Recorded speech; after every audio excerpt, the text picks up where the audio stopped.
Hola, ¿cómo están? Mucho gusto. Mi nombre es Horacio Urteaga. El día de hoy vamos a continuar con una serie de estudios en el libro de Daniel.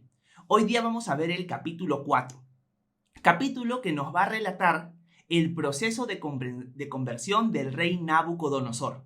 Vamos a ver a Nabucodonosor poniendo su fe en el Dios de Daniel, en el Dios de Israel, en el Dios verdadero.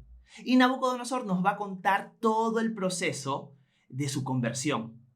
Hemos visto a Nabucodonosor en los primeros capítulos como alguien que adora a dioses falsos y como alguien que se adora a él mismo. Pero también a Nabucodonosor teniendo encuentros con el poder del Dios de Daniel. En el capítulo 2 y en el capítulo 3, Nabucodonosor se ha quedado con la boca abierta al ver el poder del Dios de Daniel, de Sadrach, Mesach y Abednego.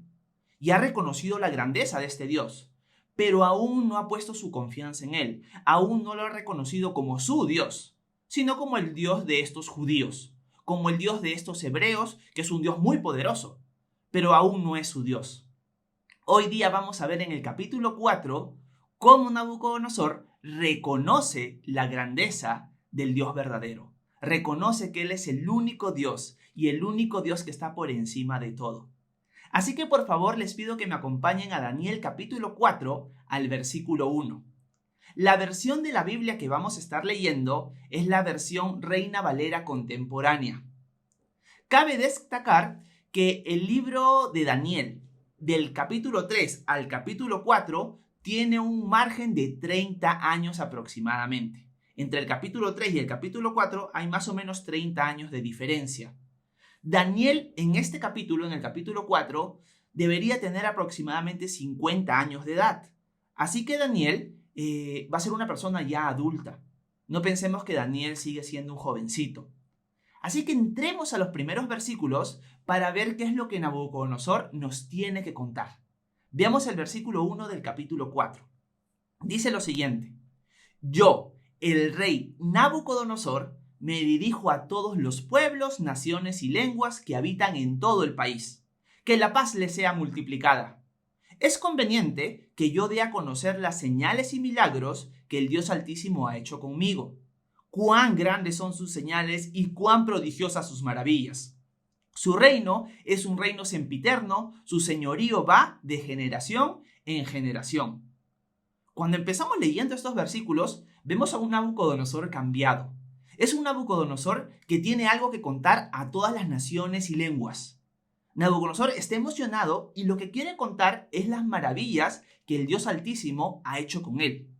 Hay un cambio radical en la actitud de Nabucodonosor al verlo en los primeros capítulos. Este es un Nabucodonosor completamente cambiado. Y lo que él va a hacer es contar su historia, cómo él llegó a conocer al Señor, cómo él conoció y le entregó su vida al Dios de Israel. Nabucodonosor entiende de que es necesario que toda nación y lengua conozca acerca de este Dios. Y por eso en el versículo 2 dice que es conveniente que él dé a conocer las señales y milagros que el Dios Altísimo ha hecho con él. Y esto es algo importante para recalcar. ¿Por qué lo digo? Porque muchas veces nosotros no imitamos a Nabucodonosor en este aspecto. ¿A qué me refiero? Nosotros sabemos quién es el Dios Altísimo. Nosotros vemos diariamente lo que este Dios hace en nuestras vidas, las maravillas que Él permite y hace en nuestras vidas, y las maravillas que Él ha hecho y ha provisto para el mundo entero. Pero nosotros no lo vemos como algo conveniente para dar a conocer. Más bien a nosotros hasta nos avergüenza o nos da pena contar o avergonzarnos de esta noticia. Nosotros empezamos a poner excusas y nos sentimos avergonzados por contar las maravillas que este Dios ha hecho con nosotros. Y esto es algo que no debería ser parte de la vida de un discípulo de Jesús. Pero muchas veces sucede esto. Muchas veces la influencia del mundo, de Satanás y de nuestra propia carne, nuestra propia debilidad, nuestro propio pecado, hacen que nosotros no lo veamos como conveniente, sino como algo que debemos callar. Nabucodonosor lo ve de una manera completamente diferente, lo ve de una manera correcta. Si nosotros tenemos el conocimiento de este Dios verdadero y único que ha transformado nuestras vidas, que sigue mostrándonos sus maravillas y que ha mostrado sus maravillas al mundo, es conveniente que nosotros lo demos a conocer. Tenemos que preguntarnos si los que nos rodean a nosotros han escuchado de nuestra boca las maravillas que Dios ha hecho en nuestra vida y las que también ha provisto para ellos. Es conveniente que nosotros lo demos a conocer. Es nuestra responsabilidad. Somos aquellos que tenemos este tesoro y debemos compartirlos, porque la humanidad entera lo necesita. Y Nabucodonosor entiende esto. Y por eso es necesario, dice él, que todas las naciones y lenguas conozcan las maravillas de este Dios altísimo. Nabucodonosor, después de esta introducción, va a empezar a relatar su historia, cómo él llegó a conocer al Dios de Daniel. Veamos qué es lo que nos sigue contando en el versículo 4. Dice Nabucodonosor lo siguiente: Yo, Nabucodonosor, gozaba en mi palacio de tranquilidad y prosperidad, pero tuve un sueño que me espantó, y mientras yacía en mi lecho, las imágenes y visiones que pasaban por mi cabeza me dejaron perturbado. Por eso mandé que se presentaran ante mí todos los sabios de Babilonia, para que me dieran a conocer la interpretación del sueño. Y vinieron magos, astrólogos, hechiceros y adivinos, y yo les conté mi sueño, pero ellos no me pudieron decir lo que significaba. Nabucodonosor está experimentando un tiempo de tranquilidad y prosperidad, como dice el versículo 4. Y esto hace que Nabucodonosor esté relajado, esté en un tiempo de apogeo en su reino. Pero nuevamente Dios permite y Dios le envía sueños que lo perturban. Así que Nabucodonosor quiere conocer la interpretación del sueño y va a recurrir a los sabios de Babilonia para que se lo interpreten. Cuando yo veo que Nabucodonosor está en un tiempo de tranquilidad y prosperidad y que no piensa en Dios para nada, me hace recordar mucho al ser humano hoy en día. Hoy en día nosotros somos exactamente iguales que Nabucodonosor. En tiempos de prosperidad y tranquilidad, a lo último que nos acercamos es a Dios. En lo último que pensamos es en Él. Nosotros podemos verlo en personas que nunca han creído en el Señor, al igual que Nabucodonosor, y que tienen de todo. Esas personas tienen de todo, tienen prosperidad y tranquilidad, y no lo buscan para nada. Y muchas veces nosotros caemos exactamente en lo mismo. En tiempos de tranquilidad nos alejamos de Dios. Y en tiempos de tribulación recién nos volvemos a acercar a Él. Y esto no debería ser una práctica en nuestra vida. Nosotros en tiempos de tranquilidad y prosperidad deberían ser tiempos para alabar a Dios por esa tranquilidad y esa prosperidad. Y aquellas personas que no conocen al Señor, los tiempos de tranquilidad y prosperidad deberían ser tiempos para que ellos pudieran meditar en este Creador que ha venido al mundo y ha muerto por ellos. Pero el dinero muchas veces hace que las personas no busquen a Dios para nada. Y Jesús tocó este tema cuando estuvo con sus discípulos, cuando les dijo a ellos que era más fácil que un camello entrara por el ojo de una aguja a que un rico entrara en el reino de los cielos. ¿En qué contexto Jesús dice esto? Jesús estaba en sus últimas semanas antes de ser crucificado. Y mientras iba de camino a Jerusalén, esto lo podemos encontrar en Mateo 19, se le acerca un joven rico. El joven rico se postra delante de Jesús y le dice lo siguiente: Maestro bueno, ¿qué de bueno tengo que hacer para heredar la vida eterna? Jesús le dice: ¿por qué me hablas acerca de lo bueno? Solo bueno hay uno, y este es Dios. Cumple los mandamientos. ¿Qué es lo que ha visto en la ley? Ama a tu padre y a tu madre, no mientas, no tomes el nombre de Dios en vano, y le da varios mandamientos a este joven rico. El joven rico, a escuchar los mandamientos, le responde: Maestro, ya todo esto lo he guardado desde mi juventud. ¿Qué más me falta? Jesús lo mira con amor y le dice lo siguiente: una sola cosa te falta. Vende todo lo que tienes, dáselo a los pobres y tendrás tesoro en el cielo. Luego de eso, ven y sígueme. El joven rico, al escuchar este mandamiento de Jesús, se va alejando triste porque él tenía muchas riquezas. Y es ahí donde Jesús dice: es más fácil que un rico entre por el ojo de una aguja, es más fácil que un camello entre por el ojo de una aguja a que un rico entre en el reino de los cielos. Cuando Jesús dice esto, lo dice porque este joven tenía un ídolo. El ídolo era su dinero. Y Jesús sabía esto. El joven rico, cuando escuchó los mandamientos, debió haberle dicho a Jesús: Maestro, yo no puedo guardarlos. Yo sé que tengo que honrar a mi padre y a mi madre, pero he fallado un montón de veces. He quebrado este mandamiento miles de veces. Sí, tú me has dicho que no mienta, pero muchas veces en mi vida he mentido. He quebrado tu ley. ¿Qué tengo que hacer, Señor? No puedo cumplirlas. Fallo demasiado.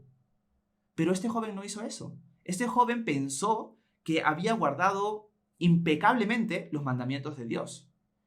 Su Dios de él era el dinero. Así que Jesús atacó a su Dios, atacó al dinero y por eso le dice, vende todo lo que tienes, dáselo a los pobres y ven y sígueme. Obviamente este joven no quiso destruir su Dios y poner a Jesús como su Dios. Y por eso él se va avergonzado. Cuando nosotros vemos la ley de Dios, nos damos cuenta que nosotros le hemos quebrado. Y si Jesús nos preguntara, ¿has guardado los mandamientos? Tendríamos que ser sinceros y decirles que no. Y decirle a Jesús, Señor, no puedo guardar los mandamientos. Yo quisiera ser perfecto, pero no puedo. ¿Qué tengo que hacer? Jesús, en Mateo 19, les responde a los discípulos con algo bien interesante. Les dice a él, lo que es imposible para el hombre, sí es posible para Dios. ¿A qué se refería Jesús con esto? A que el ser humano no puede guardar los mandamientos de Dios. Por más que lo intenta, no puede. Y por lo tanto, el ser humano está condenado, porque ha fallado. No puede entrar a la presencia de Dios porque es pecador. Pero para Dios sí es posible salvar al hombre. ¿Y qué es lo que hizo? Vino a este mundo y tomó el lugar de nosotros. Vino y se hizo hombre. Pero murió en la cruz.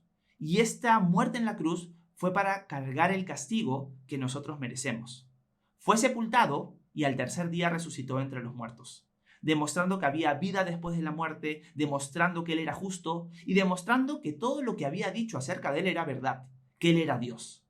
Y Él nos dice lo siguiente, si tú pones tu confianza en mí, me reconoces como tu Señor, va a haber un gran intercambio entre tú y yo. ¿Cuál es ese intercambio? Dice Jesús, que el castigo que tú mereces por tu pecado, yo lo cargo en la cruz. Y lo justo que tú no puedes ser para entrar a mi presencia, mi justicia, mi perfección, te la pongo a tu cuenta. En ese momento, tú recibes la vida eterna. En ese momento, tú recibes el perdón de pecados. Por reconocerme a mí como Señor, por reconocerme a mí como Salvador y por entender de que yo tengo ese regalo de salvación para ti. Tú solo tienes que aceptarlo. Tú solo tienes que reconocerme como Rey. Por eso para este joven rico era difícil entregarle y humillarse ante Jesús, porque su Dios era el dinero. De Nabucodonosor podríamos decirlo que su Dios es la prosperidad y la tranquilidad. Por eso en lo último que piensa es en Dios. Pero cuando muchas veces nosotros estamos en estas situaciones, lo que va a hacer Dios es sacudir nuestra vida para que reaccionemos y lo busquemos a Él. Él va a permitir situaciones difíciles, porque nos hemos dormido en nuestros laureles, como se dice comúnmente. Hemos entrado en un tiempo de relajo y en lugar de alabar a Dios y de buscarlo, estamos en una dirección totalmente contraria, como lo hace Nabucodonosor aquí. Nabucodonosor en este tiempo de tranquilidad y prosperidad llama a los sabios de Babilonia. Nuevamente, llama a los sabios de Babilonia cuando él había visto que los sabios no habían podido revelarle el sueño a él en el capítulo 2. Recordemos eso. Nabucodonosor mandó matar a todos los sabios de Babilonia porque ellos no pudieron darle la revelación del sueño, el contenido del sueño. Ahora Nabucodonosor hace una cosa diferente, les cuenta el sueño, pero los sabios de Babilonia no le pueden interpretar el sueño. La palabra en hebrea para el hecho de que ellos no hayan podido o no puedan interpretar el sueño, tiene la idea también de que ellos no querían contarle el sueño a Nabucodonosor. Tenían miedo de hacerlo, tenían vergüenza de hacerlo. ¿Por qué? Porque el sueño, como vamos a ver en los siguientes versículos, es un sueño que ataca a Nabucodonosor, que va en contra de él.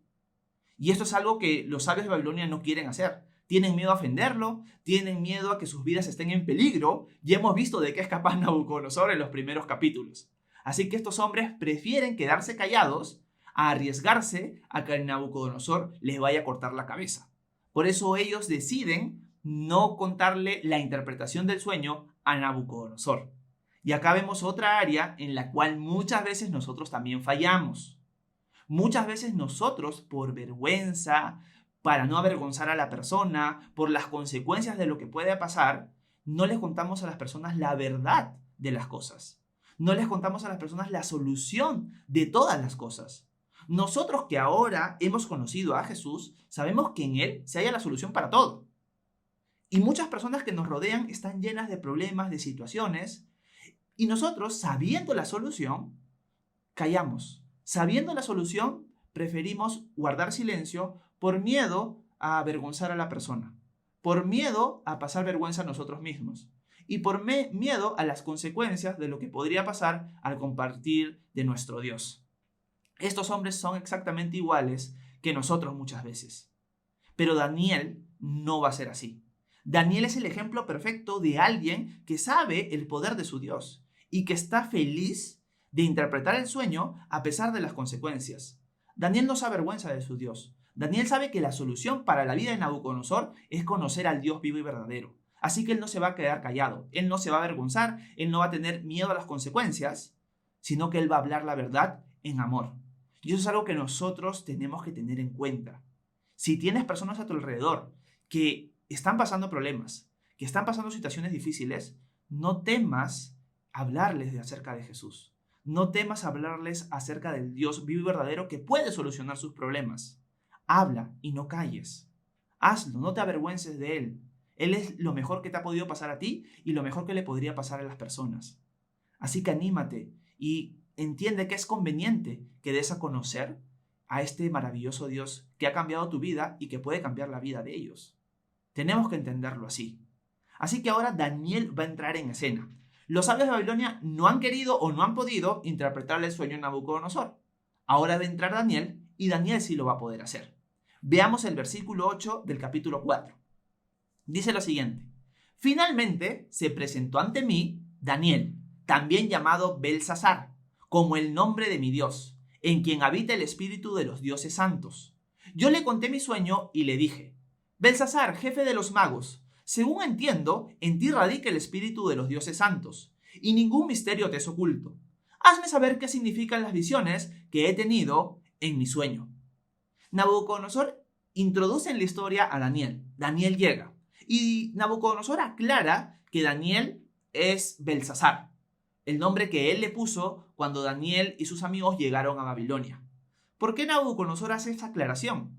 Porque la carta que va dirigida a Babilonia y a las naciones y lenguas es una carta que es de dominio público. Y la gente conoce a Daniel como Belsasar, no lo conoce como Daniel.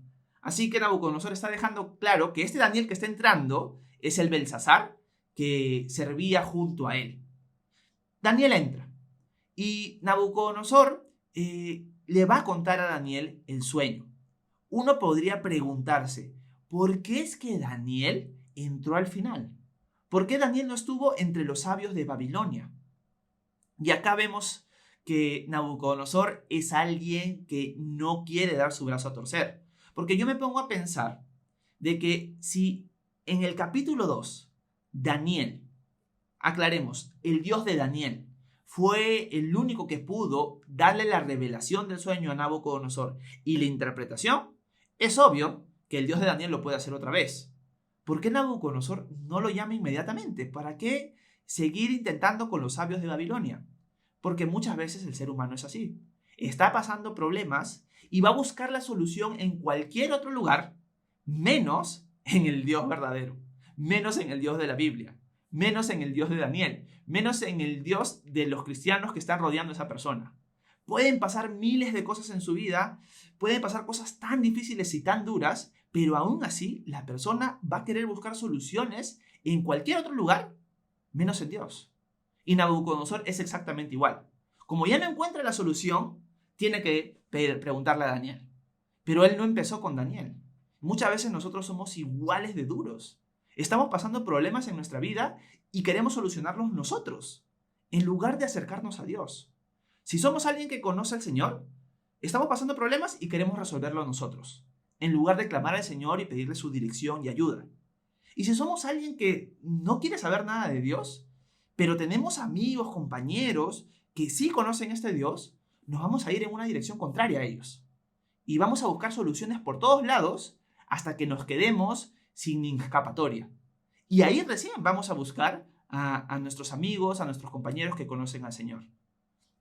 No tiene sentido desde mi perspectiva, Pero Nabucodonosor es así como muchos de nosotros hoy en día.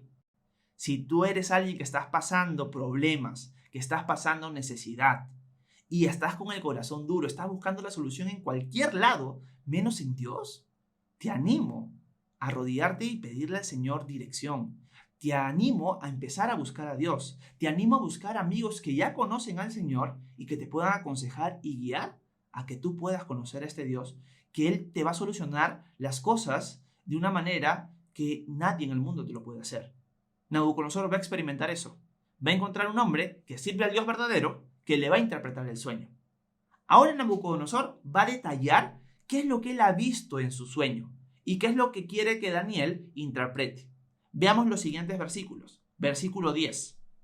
Dice Nabucodonosor: lo que yo veía en mi mente mientras estaba en mi lecho es lo siguiente. Me parecía ver que en medio de la tierra había un árbol de gran altura. Este árbol crecía y se hacía fuerte, y su copa llegaba hasta el cielo. Se podía ver desde los lugares más lejanos de la tierra. Era de hermoso follaje y de abundante fruto, y de él podían alimentarse todos. Todas las bestias se refugiaban bajo su sombra. En sus ramas anidaban las aves del cielo, y de él se alimentaba la humanidad entera. Mientras yacía en mi lecho, en las visiones de mi mente, vi descender del cielo a un vigilante santo, que a gran voz clamaba: derriben el árbol y córtenle las ramas, quítenle el follaje y esparzan su fruto. Espanten a las bestias que yacen bajo su sombra y a las aves que anidan en sus ramas. Pero dejen en la tierra solo la cepa de sus raíces, y sujétenlas con cadenas de hierro y de bronce entre la hierba del campo. Dejen que lo empape el rocío del cielo, y que crezca entre las bestias y entre la hierba del campo. Que cambie su corazón humano y se le dé un corazón de bestia, y que transcurran sobre él 7 tiempos. Esta sentencia la han decretado los vigilantes, y los santos han ordenado ejecutarla, para que todos los seres vivos reconozcan que el Altísimo es el Señor del reino de los hombres, y que Él entrega este reino a quien Él quiere, y entronice en él al hombre más humilde.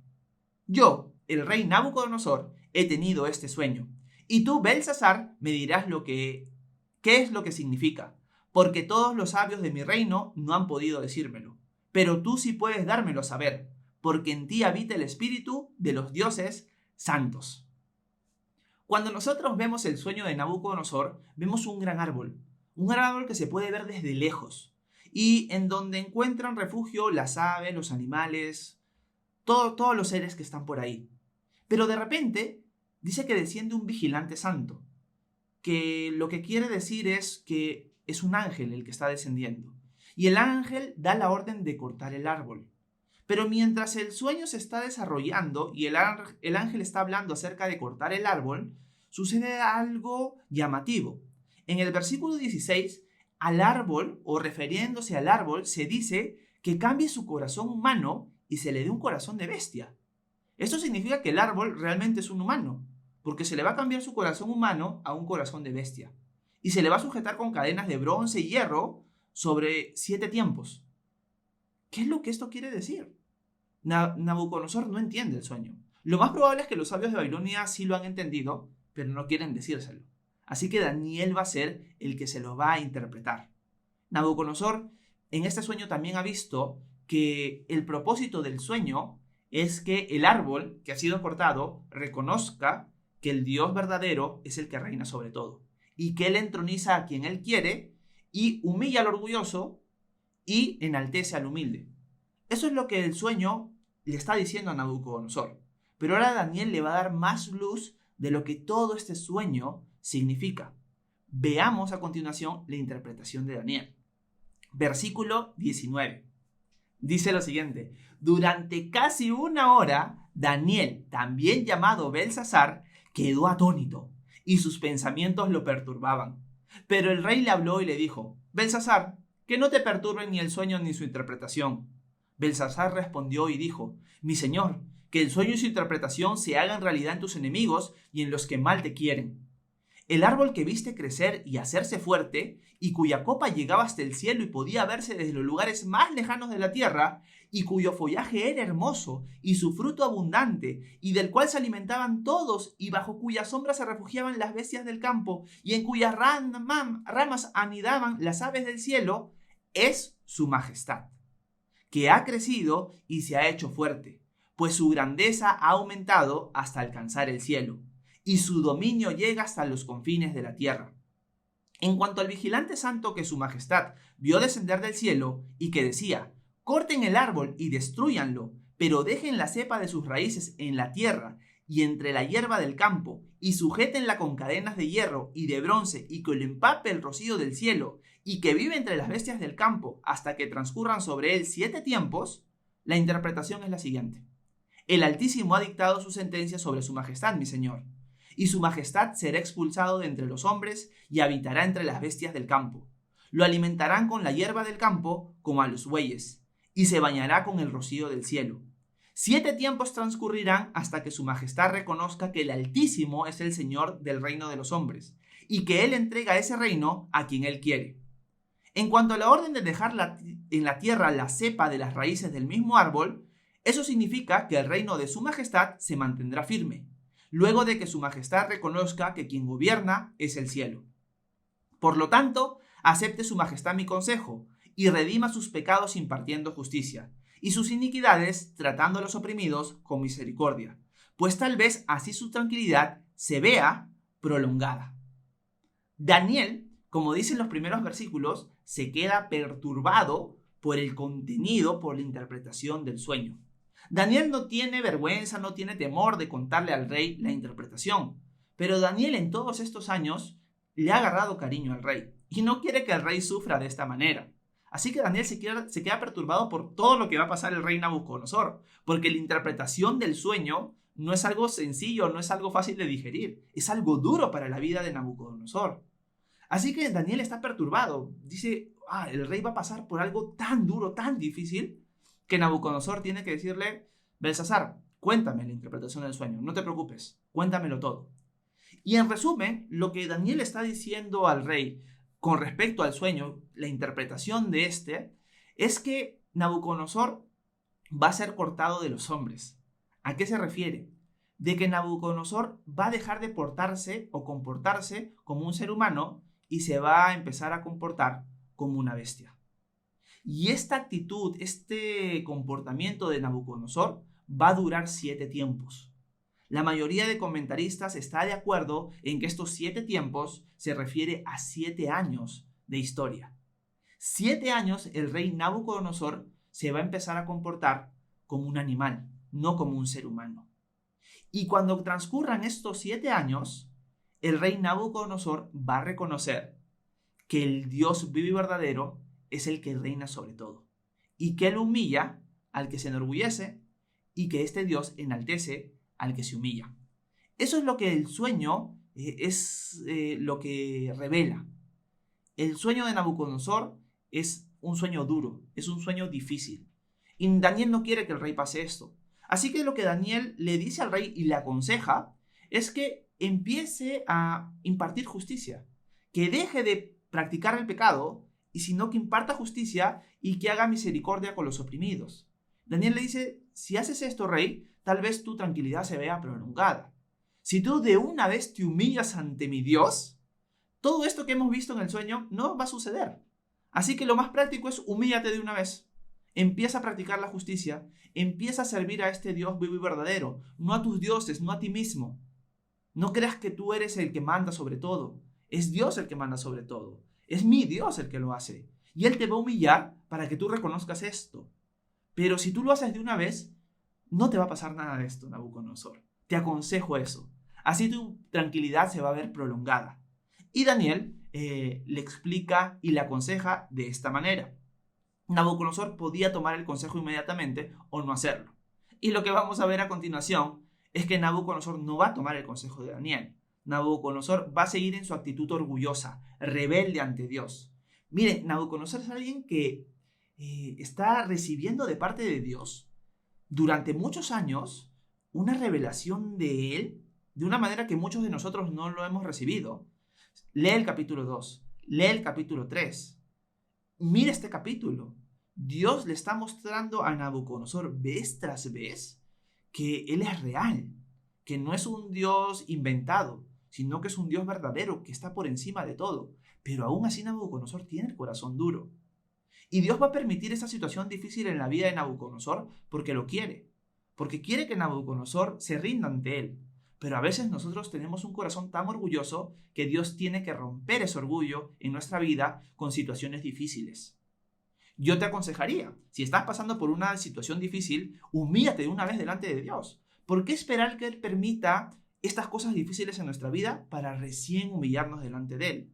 A veces estamos esperando que Dios mande dolor a nuestra vida para recién acercarnos a Él y humillarnos. ¿Por qué no lo hacemos de una vez? ¿Por qué esperar estas cosas? Humíllate delante de Dios y empieza a buscarlo, reconócelo. Él ya te ha mostrado a ti muchas veces y de muchas maneras que es real y que Él existe. La mayor prueba de la existencia de Dios y sobre todo de que es el Dios de la Biblia está en Jesucristo. Si Jesús no hubiera venido, no hubiera muerto y no hubiera resucitado, yo sabría que Dios existe por la evidencia en la creación, en el universo, en la moral y en diferentes cosas, pero no sabría exactamente cuál es el Dios verdadero. Pero la manifestación de Jesús, cumpliendo profecías, demostrando milagros, muriendo y resucitando, me dejan con la boca cerrada. La evidencia es abundante para la existencia de Jesús y para su muerte y resurrección. Él demostró que Él era el Dios vivo y verdadero. Así que, ¿para qué retrasar mi decisión? Puse mi confianza en Él. Me doy cuenta en mi vida que soy pecador. Me doy cuenta en mi vida de que esta obra de amor de Jesús de morir por mí en la cruz es la mayor prueba de amor que alguien ha podido hacer por mí. Así que yo tomé la decisión de seguirlo a Él.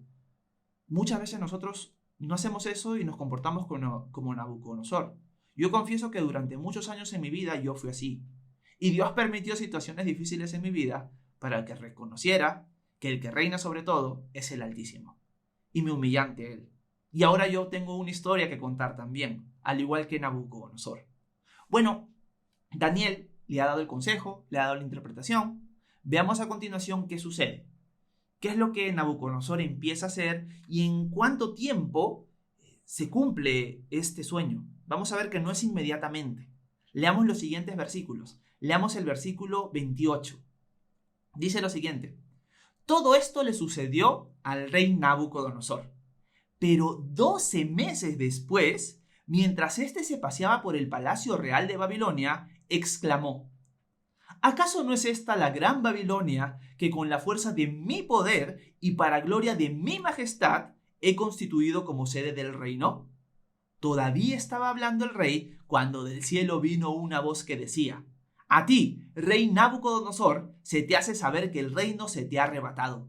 Serás expulsado de entre los hombres y vivirás entre las bestias del campo, y te alimentarán como a los bueyes. Pasarán 7 tiempos sobre ti, hasta que reconozcas que el Altísimo es el Señor del reino de los hombres, y que Él entrega este reino a quien Él quiere. En ese mismo instante se cumplió esta sentencia sobre Nabucodonosor, y éste fue expulsado de entre los hombres y se alimentaba de hierba, como los bueyes, y su cuerpo se empapaba con el rocío del cielo, hasta que el pelo le creció como plumas de águila y las uñas como las garras de las aves.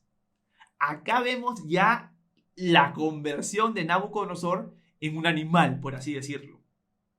Lo que resalto en los primeros versículos es que han pasado 12 meses para que esto suceda.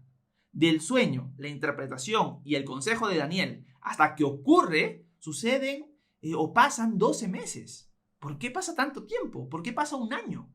Porque nuestro Dios es un Dios lento para la ira y grande en misericordia. Dios quiere que todos procedan al arrepentimiento. Y Dios es recontra paciente. Y ha permitido que Nabucodonosor tenga tiempo para arrepentirse y humillarse delante de él. Pero Nabucodonosor nada que ver. Así que pasando 12 meses, un año después, Nabucodonosor está paseando por Babilonia. Y Nabucodonosor reconoce la grandeza de Babilonia, pero se atribuye él esa grandeza. No se le atribuye a Dios, se le atribuye a él. Y por eso en el versículo 30 dice: ¿acaso no es esta la gran Babilonia que con la fuerza de mi poder y para gloria de mi majestad he constituido como sede del reino? Es una actitud arrogante, prepotente, y Nabucodonosor entiende que todo es por él. Y es en este momento cuando la voz del cielo le comunica lo que va a pasar. Y a partir de ese momento Nabucodonosor se empieza a comportar como un animal. hasta que transcurran, como hemos visto, 7 tiempos. Una de las cosas que es importante acotar, que es importante contar, es que el reino de Babilonia era un reino bien grande y bien próspero, al punto que la Babilonia de Nabucodonosor es conocida por tener una de las 7 maravillas del mundo antiguo. Estas eran los jardines colgantes de Babilonia. Era un reino que estaba muy próspero, y Daniel reconoce esa prosperidad de parte de Nabucodonosor. Es llamativo de que el mundo antiguo, después del tiempo de Daniel, no pensaba que Nabucodonosor era el que había embellecido Babilonia, que había construido la nueva Babilonia. Pensaban que había sido un monarca posterior. Y durante muchos años se pensó eso. Hasta en los tiempos de Jesús, la gente pensaba esto, que la nueva Babilonia había sido edificada por reyes posteriores a Nabucodonosor. Pero Daniel nos cuenta un detalle importante. Fue Nabucodonosor. Muchos contrarios al libro de Daniel, muchas personas incrédulas al Dios de Daniel, atacaron el libro de Daniel durante muchos años. Porque decían, no, la historia demuestra que no fue Nabucodonosor el que embelleció Babilonia. Pero Daniel dice que sí. En recientes encuentros arqueológicos se ha demostrado que la nueva Babilonia fue fundada, fue embellecida por Nabucodonosor. Y con esto los escépticos se quedaron con la boca cerrada. Así que el libro de Daniel corrobora vez tras vez su fidelidad y su precisión en detalles históricos. Y esto permite que las profecías que ya hemos ido viendo y que seguiremos viendo son profecías que fueron escritas cientos de años, miles de años antes de su cumplimiento. Y algunas que aún nosotros no hemos visto todavía. Así que Nabucodonosor, en esta actitud arrogante, recibe la revelación y recibe el cumplimiento de la profecía. Y Nabucodonosor se empieza a comportar como un animal. El problema psiquiátrico, psicológico que Nabucodonosor experimenta es conocido como insania zoantrompía. La insania zoantrompía es que un ser humano se comporte como un animal. Y si es particularmente como una bestia, como un animal que come pasto, se conoce como boantropía. Es un problema psicológico que es detallado por los médicos de hoy en día. Es algo que muchas personas han experimentado y que Nabucodonosor, como juicio de Dios, está recibiendo. Y transcurre en esta actitud, en este comportamiento, 7 tiempos, 7 años.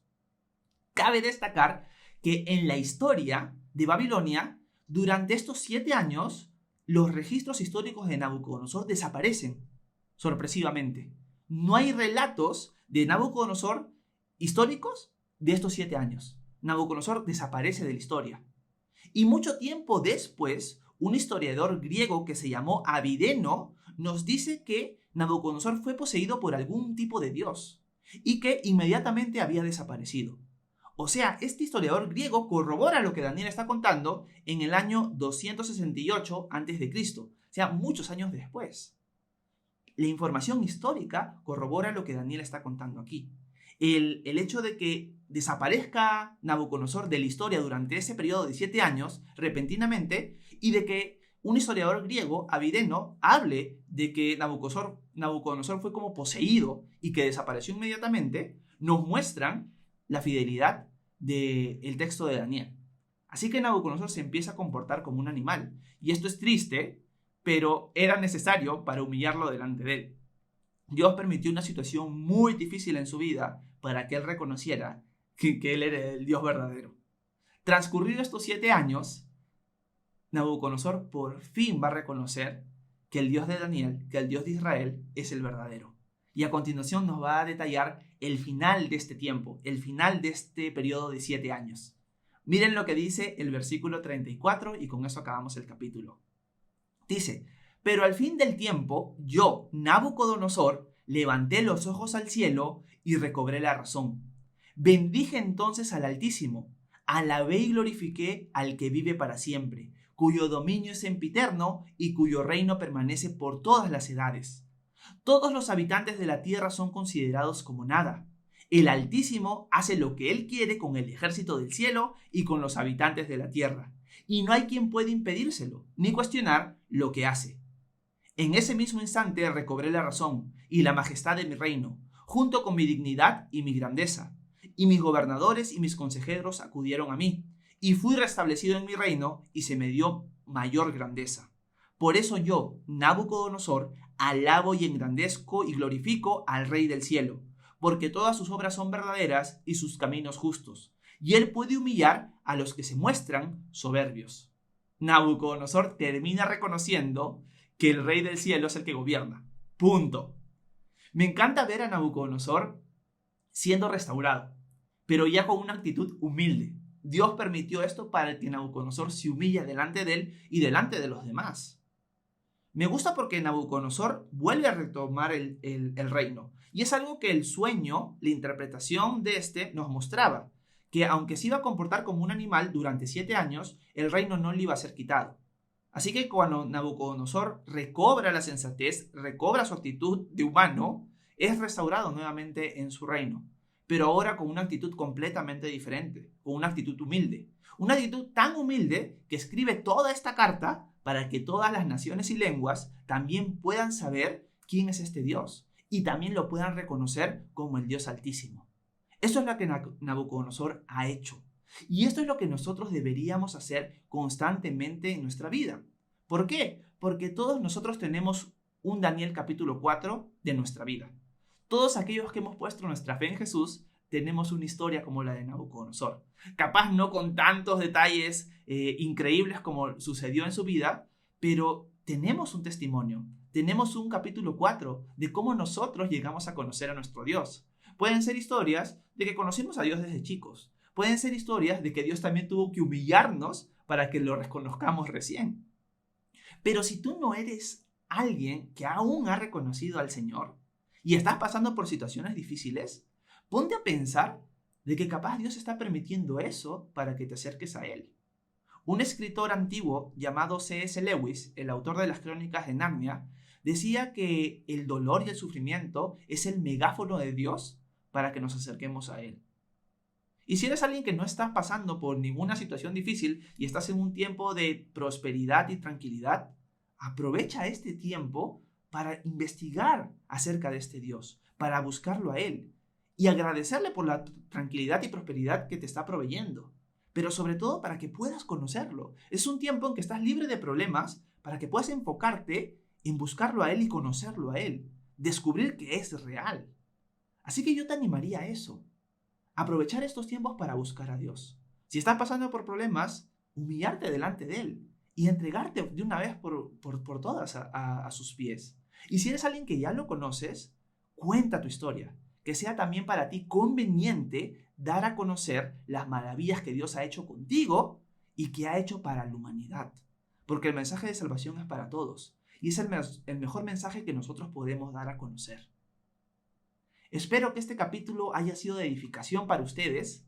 Si los animó, si los exhortó, si los consoló, si los retó, les pediría por favor que me apoyen con un like y que lo compartan en sus redes sociales.